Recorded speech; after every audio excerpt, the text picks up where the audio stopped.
안녕하십니까. 백한영 목사입니다. 오늘은 에베소서 2장 3절로 7절의 말씀으로 교회 생활이 힘들 때는 이라는 제목으로 하나님의 은혜를 나누려 합니다. 우리는 교회 생활이 즐겁기를 기대하고 또 교회 생활은 마땅히 즐거워야 되지만 오히려 힘들어질 때가 종종 있습니다. 왜 그럴까요?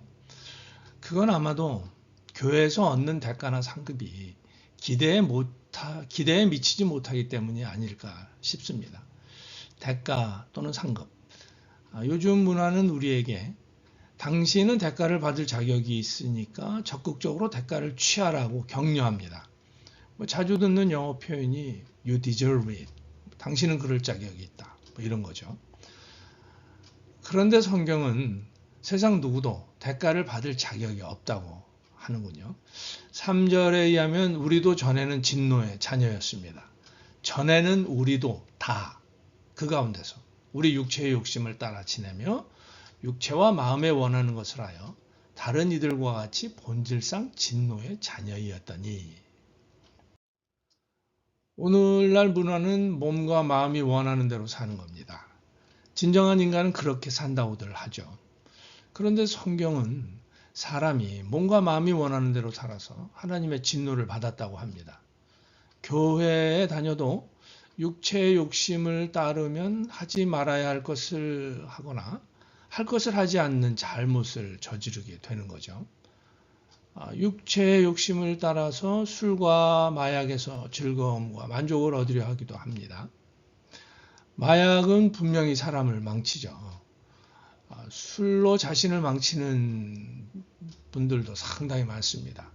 아주 최신 자료에 의하면 미국에서요, 중년 남성의 3분의 1이 포금을 한답니다. 포금의 정의는 2주일 기간 동안에, 그러니까 14일, 닷새 이상 연속해서 음주하는 것을 포금이라고 한다는군요. 정말로 많은 사람들이 술과 마약으로 귀한 인생을 추하게 살아가고 있는 겁니다. 육체의 욕심을 따라서 고상하게 즐거움을 찾기도 합니다. 노르웨이 화가 뭉크가 절규라는 아주 유명한 그림을 그렸는데요. 이 그림 좋아하시는 분들이 많습니다.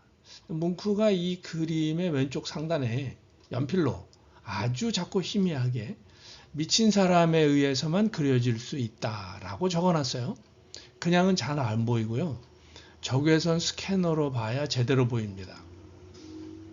이 절규는 스스로 미쳤다는 뭉크의 내면 세계를 표현하는데요.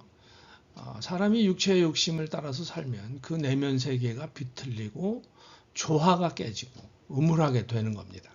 많은 분들이 자신의 내면이 음울하고 비틀렸기 때문에 뭉크의 절규와 같은 그림을 보면 공감을 하게 되는 거죠.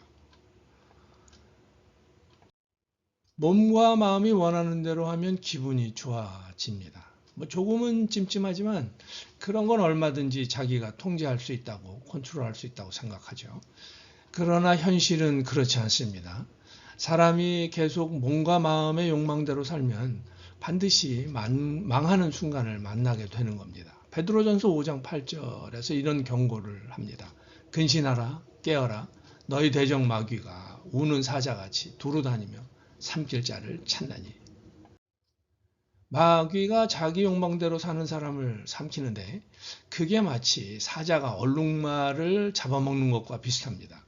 사자는 자연계 최상위 포식자죠. 거의 모든 동물을 잡아먹습니다. 그래서 사자보다 빠르지 않은 동물은 될 수 있는 대로 사자에서 멀리 떨어져 있으려 합니다. 그런데 얼룩말은 자기가 사자보다 빨리 뛴다는 것을 압니다. 사자가 쫓아올 때 얼룩말은 죽음의 공포 속에서 전력으로 달려서 사자를 따돌립니다. 그때 얼룩말의 뇌에서 어떤 호르몬이 나오고 얼룩말은 기분이 무척 좋아집니다. 얼룩말은 그 맛을 잊지 못하는 거죠. 그래서 사자가 한동안 안 보이면 자기가 사자를 찾아가서 근처에서 얼쩡거립니다. 사자는 얼룩말이 가까이 오기를 기다리면서 딴청을 하죠. 얼룩말은 사자에게 더 가까이 다가갑니다. 그러다가 사자가 번개처럼 달려들어서 얼룩말을 잡아먹습니다. 육체의 욕심을 따라서 몸과 마음이 원하는 대로 사는 사람은 사자에게 잡혀먹히는 얼룩말처럼 하나님의 진노를 피할 길이 없습니다. 지금은 신실한 신자라 할지라도 한때는 그랬었죠. 이렇게 사람은 몸과 마음이 원하는 대로 살면서 하나님을 거역하지만 하나님은 사람을 사랑하시고 자비를 베푸십니다. 4절을 볼까요? 긍휼에 풍성하신 하나님이 우리를 사랑하신 그 큰 사랑을 인하여. 여기서 긍휼에 풍성하신의 뜻은 자비하신입니다. 하나님은 인간에게 자비하시죠. 예수님이 누가복음 15장에서 돌아온 방탕한 아들을 기꺼이 받아주는 아버지의 이야기를 하십니다. 이 이야기의 아버지는 자비하신 하나님이십니다. 하나님은 이 이야기의 아버지처럼 돌아온 우리를 아무 죄도 묻지 않으시고 용서하시고 자녀로 받아주십니다. 이것을 이제 5절과 6절에서 말씀을 하는 겁니다. 허물로 죽은 우리를 그리스도와 함께 살리셨고 너희는 은혜로 구원을 받은 것이라. 또 함께 일으키사 그리스도 예수 안에서 함께 하늘에 앉히시니. 여기서 그리스도와 함께 살리셨고는 구원하셨다는 뜻이고 함께 일으키셨고는 부활하게 하셨다는 뜻이고 함께 하늘에 앉히시니는 영광스럽게 하셨다는 뜻입니다. 그리스도와 함께. 허물이 있는 우리가 죽어야 하는데 우리를 대신해서 예수님이 죽으셨습니다. 그런데 하나님 아버지께서 그 예수님을 살리셨고 일으키셨고 하늘에 앉히셨습니다. 이미. 그 하나님 아버지께서 예수 그리스도 안에서 우리에게 이미 새 생명을 주셨고 우리를 이미 부활시키셨고 우리에게 이미 하늘의 영광을 받게 하셨다는 겁니다.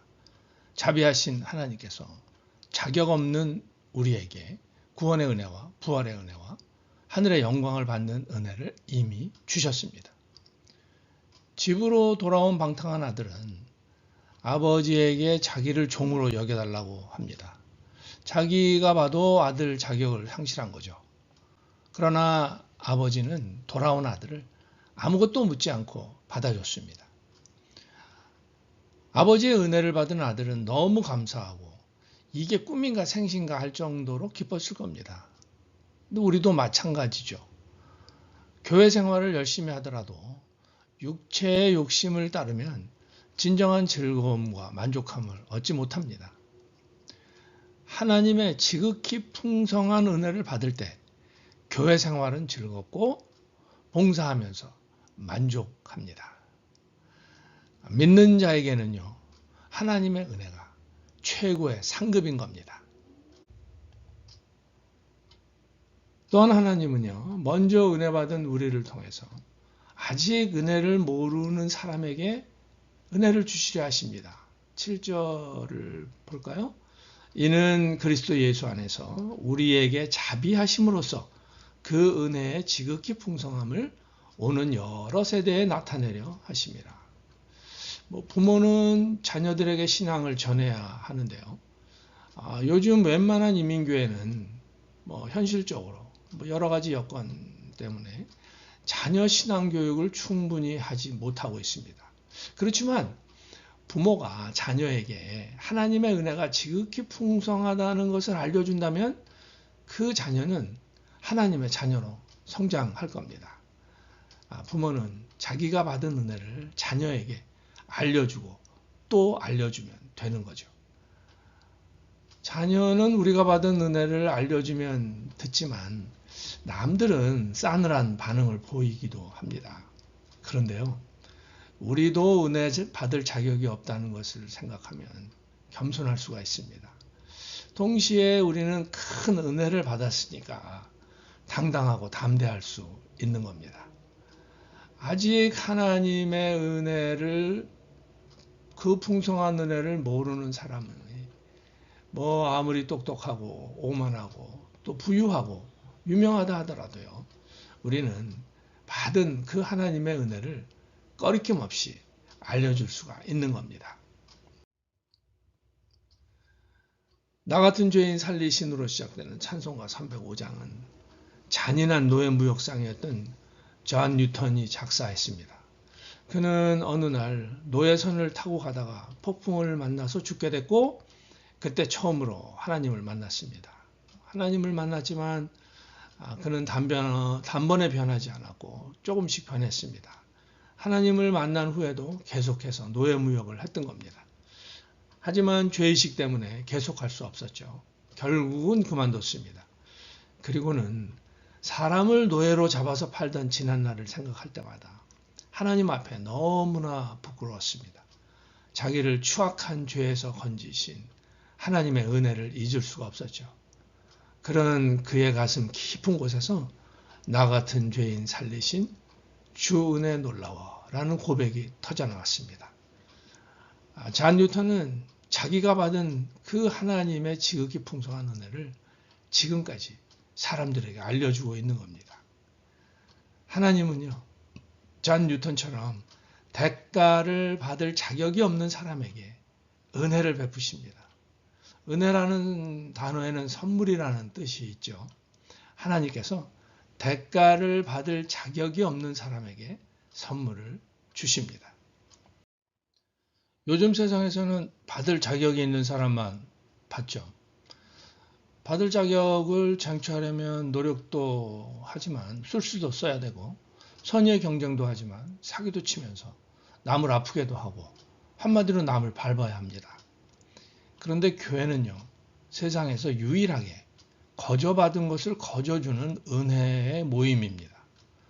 경쟁이나 시기나 질투나 비난이나 상처나 서열, 차별, 이기심 이런 것들로 가득한 세상에서 사람들은 쉴 곳을 찾습니다. 교회에는 놀라운 하나님의 은혜가 있기 때문에 누구나 고단한 몸과 마음이 쉼을 얻습니다. 우리는 자신이 은혜를 받을 자격이 없다는 걸 알기 때문에 겸손할 수 있습니다. 또한 우리는 지극히 큰 은혜를 받았기 때문에 당당하고 담대할 수 있습니다. 그래서 우리는 가정에서, 직장에서, 이웃에게 하나님의 은혜가 지극히 크다는 것을 겸손하면서도 담대하게 알릴 수가 있습니다. 당신이 받은 은혜를 사람들과 나눠보세요. 그리고 그들을 당신의 교회로 초청해 보세요. 하나님의 지극히 풍성한 은혜로 사시면서 섬기는 당신은 지치지 않을 것이고요. 진정한 기쁨과 만족감의 상급이 당신에게로 올 겁니다. 복된 하루 되시기 바랍니다.